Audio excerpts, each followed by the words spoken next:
kasih pemirsa, Anda masih bersama kami dalam Berita Papua. Untuk Anda yang baru bergabung, kami akan menyajikan kembali 3 berita utama hari ini. Waspada cuaca buruk, warga Merauke diimbau batasi aktivitas di luar ruangan selama 5 hari ke depan.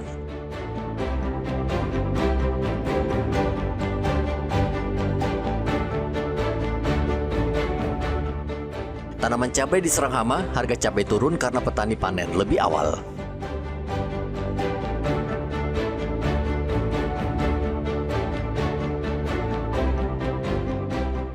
Pelaku tabrak lari belum ditangkap, keluarga korban laka lantas di Manokwari, blokade jalan.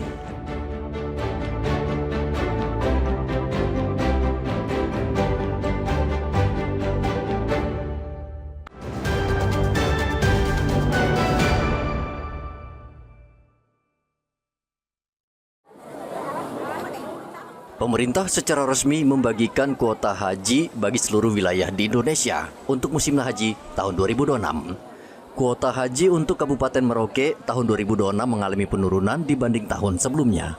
Menurut Kasih Bimbingan Haji Kementerian Agama Merauke Amran, kuota haji Merauke pada tahun 2026 hanya berjumlah 96 orang. Pemerintah kemudian menambahkan 15 kuota tambahan sehingga totalnya menjadi 115 orang. Jika dibandingkan dengan tahun lalu, jumlah ini menurun dari total 126 kuota haji. Untuk Kabupaten Merauke, pertama kita masuk dari jatah 80%, maka kita mendapatkan jatah 96. Setelah itu adalah kita sudah masuk tambahan 20%, maka kita mendapat tambahan 15 orang. Oleh karena itu, untuk sekarang ini kita mendapat jatah ada 111. Kalau dibanding dengan tahun lalu, Pak Ustadz? Untuk dibanding yang lalu itu adalah 110. Mulai dari 126 dan menjadi 110 menjadi 111. Jadi sebenarnya jatah dari 96 itu sekarang itu masih dalam pemeriksaan kesehatan, belum pelunasan, dan kemudian ada juga yang batal tunda. Batal tunda disebabkan karena mungkin ada prosesnya karena mungkin dari faktor ekonomi dan lain sebagainya. Meski kuota haji Merauke turun, warga diimbau tetap bersabar karena penurunan ini adalah kebijakan Kementerian Agama dan negara Arab Saudi dalam menentukan kuota. Muhammad Ridwan dan Riantonai melaporkan dari Merauke, Papua Selatan.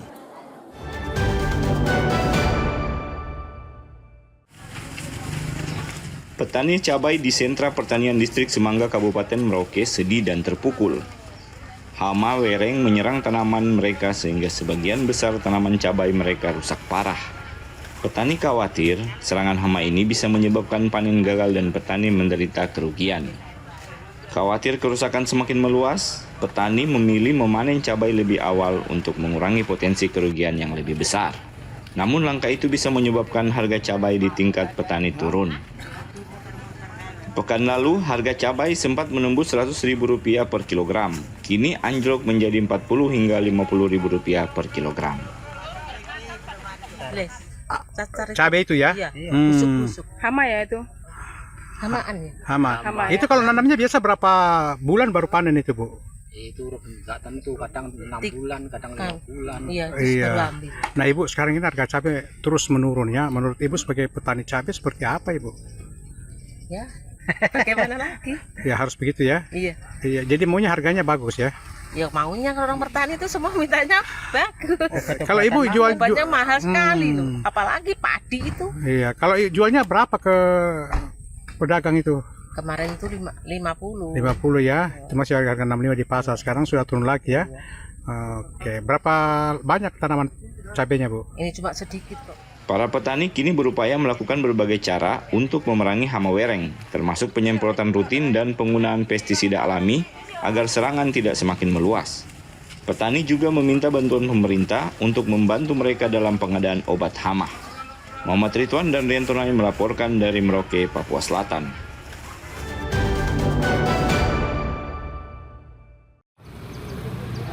Mendengar banyak keluhan warga terkait pelayanan buruk di berbagai rumah sakit maupun puskesmas di Papua, Gubernur kembali menegaskan pentingnya pelayanan daripada administrasi.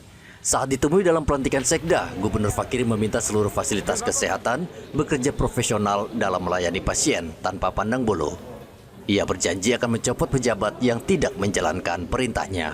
Saya sudah tanya langsung kepada Kepala Dinas Kabupaten Jayapura. Nah, ini bagian yang evaluasi besar. Jadi yang perawatan kesehatan saya sudah ingatkan. Mau kau di kabupaten kota di mana puskesmas tidak ada lagi menolak pasien. Ini tidak bisa tawar-menawar kata gubernur itu.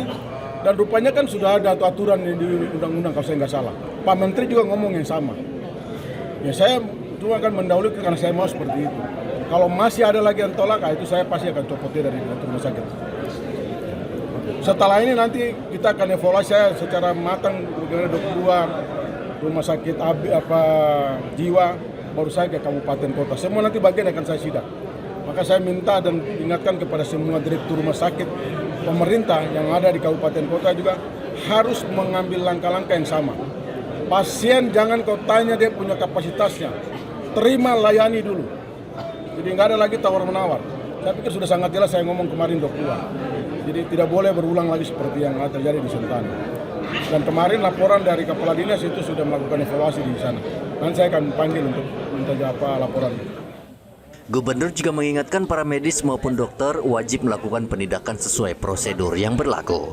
Pemerintah Provinsi Papua akan melakukan pemantauan secara berkala untuk memastikan pelayanan fasilitas kesehatan milik pemerintah berjalan sesuai dengan harapan. Kasus terbaru pada pekan lalu, seorang ibu hamil di Kabupaten Jayapura meninggal dunia bersama bayi yang dikandungnya karena ditolak oleh 4 rumah sakit pemerintah dan swasta. Kejadian ini menjadi peringatan bagi semua pihak betapa bobroknya fasilitas dan pelayanan kesehatan di tanah Papua yang kaya. Hendra dan Riantonai melaporkan dari Kota Jayapura, Papua.